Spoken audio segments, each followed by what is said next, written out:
ივანიშვილის ხელისუფლება ქვეყანას ევროკავშირში გაწევრიანების გზას უხსჯობს და დეზინფორმაციას კიდევ უფრო აძლიერებს, რომ საკუთარი დანაშაული ისევ ევროპას გადააბრალოს.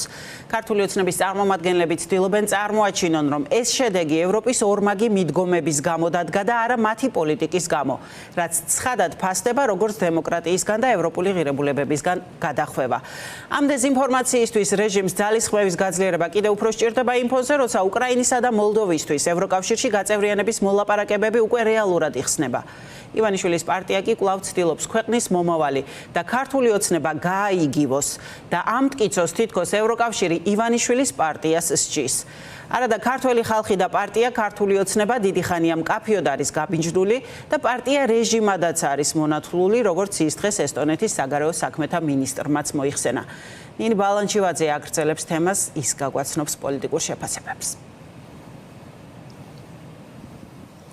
Დიახსოფო, მაშინ როცა ევროკავშირი ძალიან მნიშვნელოვან გადაწყვეტილებებს იღებს, მათ შორის უკვე პირველი ეტაპი მოლაპარაკებებისა გაიხსნა, როგორც მოლდოვას, ასევე უკრაინის შემთხვევაში დღეს ქართული ოცნების წარმომადგენლები ისევ რიტორიკას არ იცვლიან, ბიძინა ივანიშვილის დეპუტატები ისევ დეზინფორმაციულ პროპაგანდისტულ გზავნილებს ავრცელებენ, საუბრობენ მეორე ფრონტთან დაკავშირებით, რომ თითქოს მოლაპარაკებების გახსნის სანაცვლოდ საქართველოს დღემდე სთავაზობენ ამ სცენარით განვითარებას, ასევე დღეს ისინი ცდილობენ წარმოაჩინონ რეალობად ის, რომ თითქოს ქართველი ხალხი და ქართული ოცნება არის ერთი და იგივე და უნდა გააიგივონ ეს ჩვენმა საერთაშორისო პარტნიორებმა, მაგრამ ჩვენ ძალიან კარგად ვიცით რა არის ამ შემთხვევაში პარტნიორების პოზიცია, როგორც დეზინფორმაციულ კამპანიასთან დაკავშირებით, ასევე იმასთან მიმართებით, რომ ისინი მხარს უჭერენ საქართველოს მოქალაქეებს, იმ მოქალაქეებს, რომელთა არჩევანი არის ევროინტეგრაცია, თუმცა აკრიტიკებენ და კონკრეტულ ნაბიჯებს გამენ ოცნების ხელისუფლების მისამართით, იმ პირების მისამართით, რომლებიც ამ პროცესს უშლიან ხელს და ამტკიცებენ რეპრესიულ კანონებს და ზღუდავენ ქვეყანაში სიტყვისა და გამოხატვის თავისუფლებას.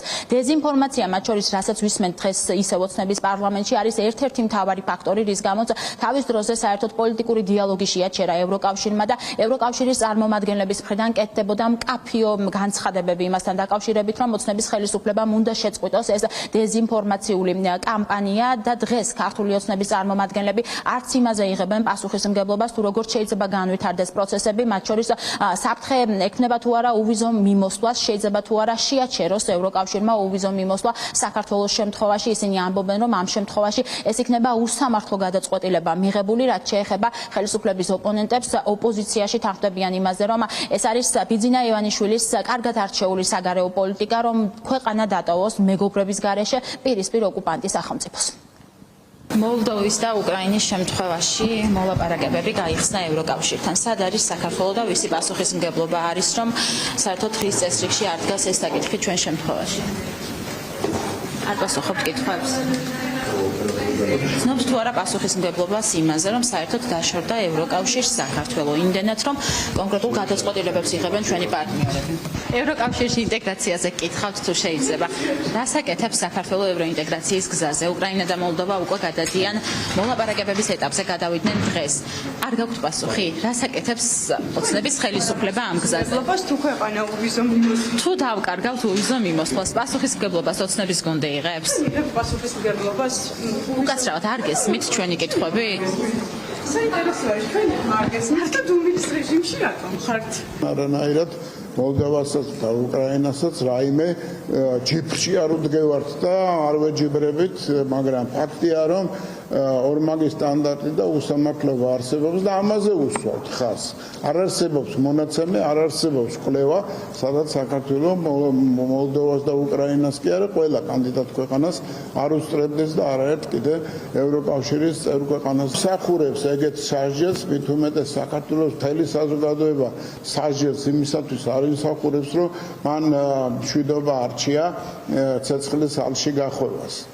ისე როგორც უკრაინა არის დღეს მდგომარეობაში ჩავარდნილი, ან თუნდაც იმ რთულ მდგომარეობაში ჩავარდნას არ დაუჭირა მხარი, საზოგადოებამ როგორშიც დღეს მოლდოვა იმყოფება. ჩვენ ხედავთ რომ უკრაინა და მოლდოვა მიდის წინ ევროპულ კავშირში გაწევრიანებისკენ, მაშინ როდესაც საქართველოს რეალურად არის უვიზო რეჟიმის დაკარგვის საფრთხის წინაშე. ეს აჩვენებს ძალიან ნათლად აი კაფიო კონტრასტს ერთი მხრივ იმ სახელმწიფოების შორის, რომელთაც სწორი პოლიტიკით უკვე გაწევრიანებაზე დაიწყეს, რა თქმა უნდა, დიალოგი და მეორე მხრივ აი მაჩანჩალა ქოცურ სახელმწიფოს შორის, რომელმაც შევა ისის დაკარგოს, რაც 10 წლების განმავლობაში ძალიან მძიმე შრომის შედეგად მოიპოვა ქართულმა საჯარო და დიპლომატიურმა სამსახურმა. კონტრასტი ნათელი. ჩვენი პარტნიორები მიდიან წინ, ჩვენ იმასაც ვკარგავთ, რაც ქონდა ტრადიციულად, ისტორიულად. და ეს არის ყველაზე კარგი დასტური იმ რუსული საგარეო პოლიტიკური ამოცანისა, რასაც ასრულებს ქართული ოცნების რეჟიმი. უკრაინა იცავს მონღოლური ურდოსგან ევროპას, რუსული ურდოსგან იცავს ევროპას. და უკრაინა ამაში საკუთარი სისხლით ფას იხდის. თავისი გმირობით იხდით ამაში ფას.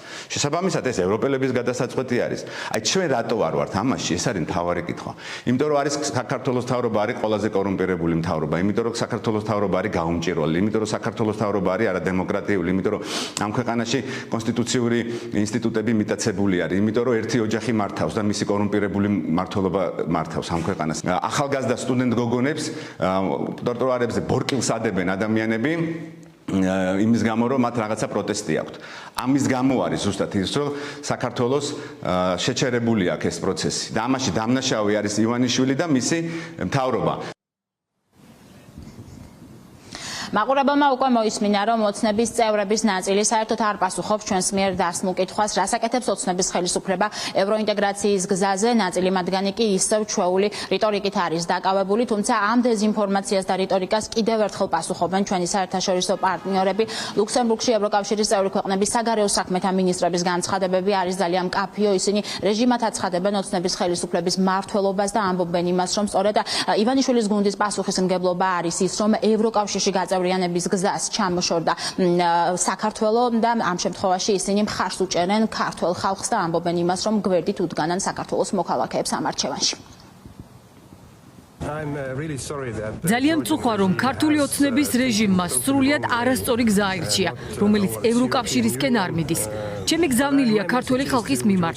ნუ დაკარგავთ იმედს. სომხეთის გამოცდილება მაჩვენა, რომ თუ ხალხს სურს, დემოკრატიული არჩევნები ჩატარდება და ევროპული გზაც გაიხსნება. ამიტომ ნუ დაკარგავთ იმედს. ევროკავშირი ღია იქნება საქართველოსთვის. ვაპირებთ სანქციების დაწესების განხილვას საქართველოსა და ზოგიერთი ადამიანის წინააღმდეგ. ესტონეთმა წარმოადგინა გრძელი სასანქციო სია ეროვნულ დონეზე. ვიმედოვნებთ, რომ საბოლოოდ ზეწოლა იმუშავებს, მაგრამ ევროკავშირი არ წყვეტს.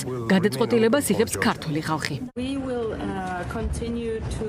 ჩვენ გავაგრძელებთ იმ ადამიანების მხარდაჭერა საქართველოში, ვისაც სურს იმუშაოს დემოკრატიის გამოხატვის თავისუფლებისა და საქართველოს როგორც ევროკავშირის ოჯახის წევრობის მიმართულებით. შეშფოთებული ვარ ბოლო 1 წლის განმავლობაში განვითარებული მოვლენებით, მაგრამ ჩვენ გავაგრძელებთ მტკიცე დგომას იმ ადამიანების გვერდით, ვისაც სურს იყოს ევროპის ნაწილი.